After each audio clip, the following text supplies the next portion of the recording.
저희가 오늘 짚어보려고 하는 것은 이게 한두 가지가 아니어서 한번 일괄해가지고 어떤 일이 있었는지 이게 얼마나 문제인지를 한번 짚어보려고 하는 건데 그 헌재 재판정에서 박근혜 대통령 측 변호인단이 하는 행위들이요. 가장 최근에는 김평우 변호사 당뇨 때문에 오후에 추가 변론을 해야 되겠다고 요청하는 과정에서 결국은 헌재 이정미 소장 권한대행이 재판은 판사들이 진행하는 거다라고 하며 일정을 이렇게 하겠다고 하니까 이제 막 소리를 지르고 막말했지 않습니까? 이 문제 어떻게 보셨습니까? 예, 당뇨를 이유했다는 게 결국 쉽게 말하면 이거거든요. 자기가 당뇨가 있으니까 밥 먹고 하자, 재판하자 이겁니다. 그렇죠. 제가 예. 법조인 여러 번 해봤지만은 예. 판장한테 자기가 밥 먹을 테니까 밥 먹은 다음에 재판하는 사람은 처음 봤습니다. 뿐만 아니라 그 과정에서 오갔던 막말 그리고 고성 같은 것은 네. 재판정에서 일반 재판정에서도 그렇게 해서는 안 되는 거죠. 특히 헌법재판소라는 권위를 생각한다면은 네. 매우 부적절하고 잘못된 행위라고 봅니다. 네. 더군다나 그 이유가 당뇨인 것도 처음 들어보셨죠? 당뇨라는 말이 밥 먹고 하겠다는 겁니다. 밥을 먹어야지만이 그러니까요. 당뇨를 구할 수 있다 이런 처음 들어본 이유였고 그리고 헌법재판관 출신인데요. 이분은 이동욱 전 재판관도 이런 얘기를 했습니다. 이정미 대행과 그 헌법재판관으로 같이 근무한 기간이 겹치니까 이런 문제가 있지 않냐고 했더니 이정미 대행더러 스스로 물러나라 이런 주장을 했지 않습니까? 이게 말이 되는 겁니까? 이게 이제 법률적으로 따지면 기피 신청이라는 건데요. 예. 뭐 전혀 말이 안 되는 건 아니라 네. 한마디로 좀 잘못된 지적을 한가 본데 그런 말을 하려면은 기피 신청이라는 것은 이제 본안에 관한 질문, 답변, 즉 이 본안 현재 재판에 대해서 자기 답변을 안 했을 때는 가능합니다. 그런데 이미 이동욱 재판관 그 전에 나와서 예. 이 헌법재판관에서 의견들을 다 진술했지 않습니까? 네. 그런 상태에는 그런 기피 신청을 할 수가 없게 돼 있어요. 그리고 불가능한 말을 하신 거예요. 본인이 헌법재판관식이나 하신 분이라서 그런 법조항을 모르지는 않을 텐데 그죠? 일부러 그렇습니다. 그렇겠죠? 예. 예, 그렇습니다. 가장 많이 화제가 되는 분은 이제 서석구 변호인입니다. 워낙 많은 사례가 있는데 이 서석구 변호인의 여러 가지 행위에 대해서는 어떻게 판단하십니까? 저는 서석구 변호인이 저도 이제 최근 보고 어떤 분이신가 알아봤는데요. 예. 뭐 재판장에서 기도를 한다든지 태극기를 몸에 두르고 나온다 이런 것들은 아마도 일반적인 법정에서 했으면은 법정 모독으로 암시 처벌을 받기에 충분한 일이다. 아마도 헌법재판소에서 그러한 논란을 자극하지 않기 위해서 그런 조치를 안 취하고 있는 거라고 봅니다. 하지만은 헌법재판소가 가지는 권위, 헌법재판이 가지는 상징성을 온다면은 법정에서 그렇게 하는 것을 더 이상 방치해서는 안 된다고 봅니다. 한두 가지가 아니었어요, 그죠? 예. 소리를 지르기도 하고, 그리고 뭐 전원 사퇴한다고 하는 것도 일종의 협박 아니겠습니까? 협박이죠. 이제 제가 보기로는 이제 전원 사퇴 카드는 여러 번 말이 나오는데 안 먹히는 카드라는 거를 알게 돼서 더 이상 안 할 겁니다. 이제 뭐 예전에는 그게 통할 수 있었는데 여러 가지 논의를 거쳐서 그런 당사자인 사인이 아니다. 사인이 아니라는 거기 때문에 강제주의가 정되지 않는다는 것을 명확히 알게 돼서 더 이상 협박 카드로는 쓸 수 없다고 봅니다. 이런 건 어떻습니까? 이중환 변호사가 했던 말들인데 예를 들어서 뭐 이 탄핵 이 사건의 발단이 불륜이다 뭐 단어 중에 이제 뭐 성관계 뭐 구역질 난다 이런 식으로 고영태 증인 물론 출석하지는 않았습니다만에 대해서 계속 이런 표현을 썼거든요. 이런 것도 보통 법정에서는 일어나지 않는 일이지 않습니까?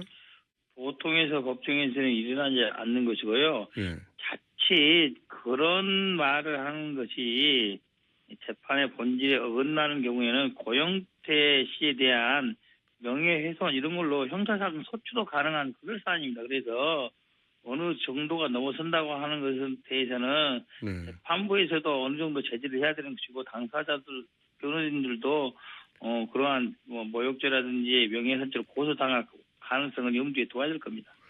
이런 건 어떻습니까? 2,000개 녹취 파일 그 대부분이 상관없는 파일이라고 하는데 이걸 다 틀자고 하는 용어는 어떻게 해석해야 됩니까?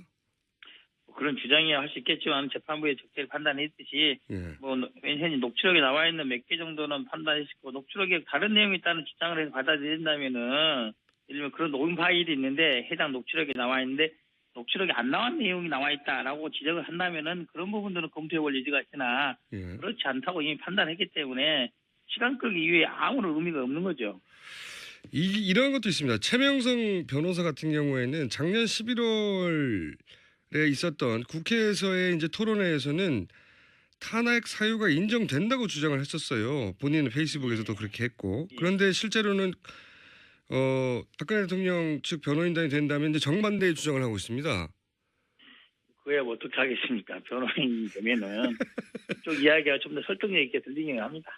예. 그러니까 인간적으로 이해해줘야 되는 부분입니까? 예. 자기가 했던 말을 바로 뒤집었는데. 자, 대통령 변호인단의 이런 돌발 행동들이 헌재 판결에는 영향을 주거나 아니면 본인들이 원하는 방향으로 결과를 이끄는데 도움이 될까요? 전혀 도움이 되지 않고요. 예. 이번에 이제 이정미 헌법재판소장 관장님께서 적절히 재판을 진행하고 있듯이 대체적으로 이번 주까지 해서 증인 신문이 다 마쳐지는 걸로 결론이 나 있지 않겠습니까? 네네. 아마도 이제 오늘 정도 추가로 언제 대통령이 언제 출석 여부만 결론이 나면은 나머지 부분은 별 문제 없이 진행할 것이다 이렇게 봅니다. 한 가지만 더 관련해서 여쭙자면 그 박근혜 대통령이 출석은 할 수 있는데 묻지는 마라. 이게 법적으로 정당한 요구인가요? 정당한 요구가 아니고요. 예. 그렇게 진행된 재판을 본 적이 없습니다.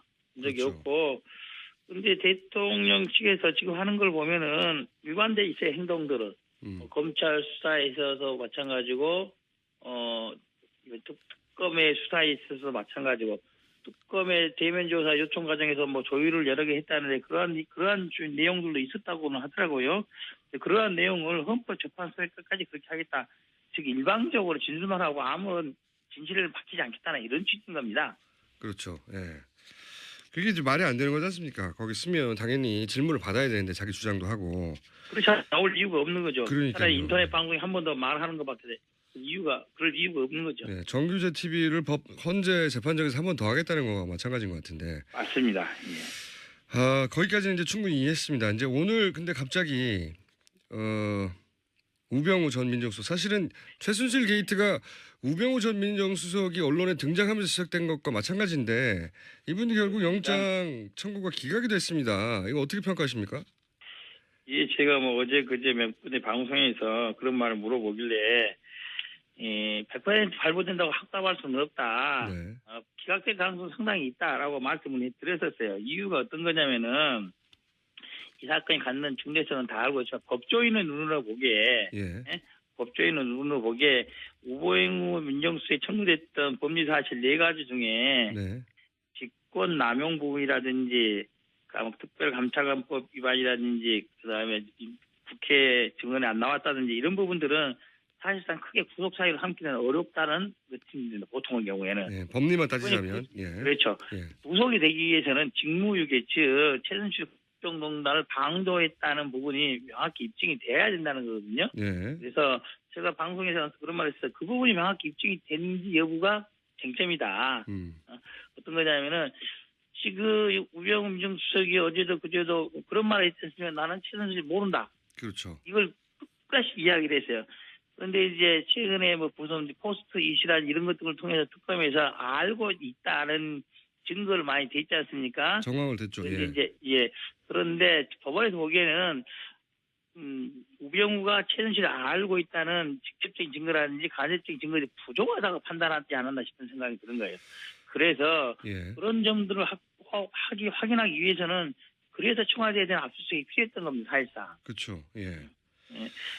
알았어. 그래서 아마도 특검이 오기로는 이 정도의 증거 소명 갖고 재판부에 발부해 줄 줄 알았는데 어렵다 한다면은 시간이 충분하다면은 추가 조사를 통해서 그 부분을 보고한다면은 다음에는 영장을 발부해 줄 수 있을 거예요.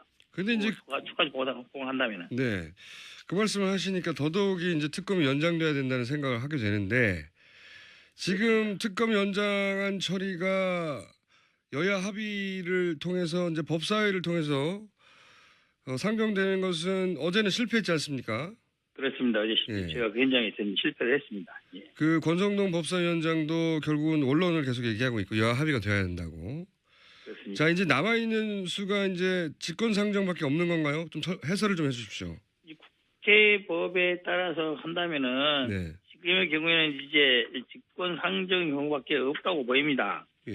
그런데 직권상정도 여의치 않은 게 국회의장이 직권상정을 해야 되는데 국회 선진화법에 따라서 세 가지 경우로 제한이 되어 있습니다. 그렇죠. 예. 첫 번째가 천재 지변이 있는 경우, 예. 두 번째가 전시사회나 국가 비상사 같은 경우, 세 번째가 이제 의장이 각 교섭단체 대표 중 합의하는 경우인데 지금 자유한국당에서 반대를 하고 있어서 여의치 않지 않습니까? 여야 합의는 안 되는 그래서 것이고. 예. 예, 그래서 직권상정은 사실상 어렵다 예. 이렇게 보고 있는 거고요.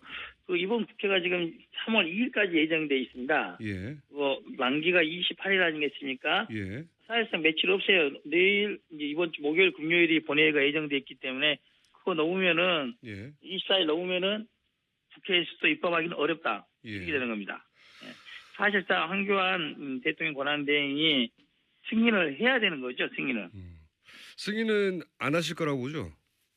저는 안 할 거라고 봅니다. 이제 예. 단지 안 할 거라고 보는데 단순하게 황교안 권한대행 이걸 꼭 해라고 이런 식으로만 압박하지 말고 예. 조금 적극적으로 야당들이 대응을 했으면 좋겠어요. 예를 들면은 황교안 권한대행에서 승인을 오늘까지 안 한다고 한다면은 예. 이거는 국무위원, 국무총리에 대한 해임 건의를 할 수도 있기도 하고 그다음에 탄핵을 할 수도 있어요. 탄핵 소추도 할 수 있습니다. 즉 탄핵되면은 국무총리의 직을 정지할 수 있지 않겠습니까? 그 탄핵을 하려면 똑같이 박근혜 대통령을 탄핵했듯이 그런 절차를 거쳐야 되는 거 아닙니까? 요거는 이제 국무총리에 대한 탄핵이기 때문에 예. 3분의 1 발의 가분의 2분의 1 찬성이 끝나는 겁니다. 즉 야당만으로 할 수 있는 거예요.